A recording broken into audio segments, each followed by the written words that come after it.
Roland Abante entered America's Got Talent wearing a plain shirt and sad eyes, but most recognized him as another hopeful. Truth was far more poignant. Behind that simple smile was a guy who had endured poverty, heartache, and isolation to pursue a dream against all odds, and who never thought his voice would fill a world-famous theater. Roland wasn't a skilled performer or media celebrity. He was no prodigy or music business elite's child. He was a Cebu-based fisherman.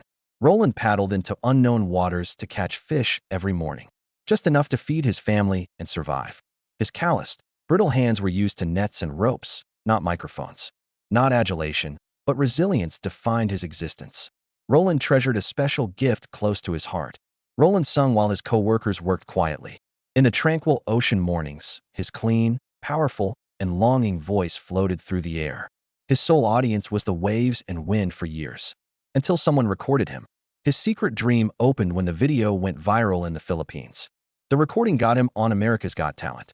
He almost skipped the trip. Finances, fear, and self-doubt slowed him. His relatives and friends suggested he go. Even when he doubted himself, they believed. This modest man from Cebu flew around the world with a little luggage, a tattered passport, and a dream he couldn't express. He shook somewhat on that huge stage under the lights. The mic was grasped as if it could disappear. He barely noticed the judges' pleasant smiles. His thoughts was filled with images of his family waiting with bated breath. Time halted while he sang. He wowed the audience. The judges were initially curious, but rapidly captivated by his deep, emotive voice. Roland lived the lyrics, not simply sang them. People cried because his interpretation of when a man loves a woman was real, not flawless. Each note contained 1,000 unspoken hardships. The crowd roared. A standing ovation from the judges. Roland smiled despite being overwhelmed. He was unaccustomed to applause. He was unaccustomed to attention. What viewers didn't know was that Roland almost quit his dream. His life was cruel. Roland was raised in a tiny, crowded environment with few funds. His mother dreamed of singing, but gave it up to raise him. Roland worked odd jobs including construction, street vending, and dock work to eat. Only stolen moments of song in the restroom or under the stars kept his performance ambitions alive. The disaster followed.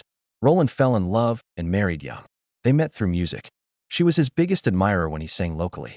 However, fate was unkind, as always. The wife got sick. Late diagnosis, pricey treatment. Roland sold most of his stuff. His fishing boat, home furnishings, and beloved secondhand guitar. She died softly one rainy afternoon despite his efforts, leaving him distraught and alone. His sadness nearly ruined him. He stopped singing. Roland whispered for nearly 2 years. Friends and neighbors tried, but he shut down. The sea alone stayed steady.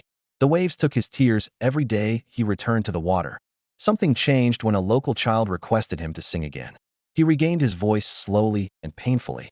He started singing at small parties, ending with a song his wife loved.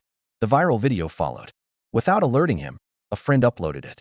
Roland had no idea the clip would go viral on Facebook and YouTube. He became a local legend overnight. Reporters knocked. He sang at larger occasions. Roland remained modest and quiet.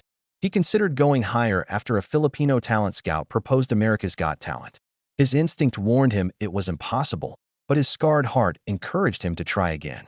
Back in America, Roland became an unexpected media darling after his AGT viral performance. Fans flooded the show's social media with support. His honesty struck viewers worldwide. Roland was genuine in a glittering world. He needed no fireworks or backup dancers. His voice and tale sufficed. However, unexpected fame cost money. Roland struggled to acclimate to public life while grieving. He missed home, missing his calm existence.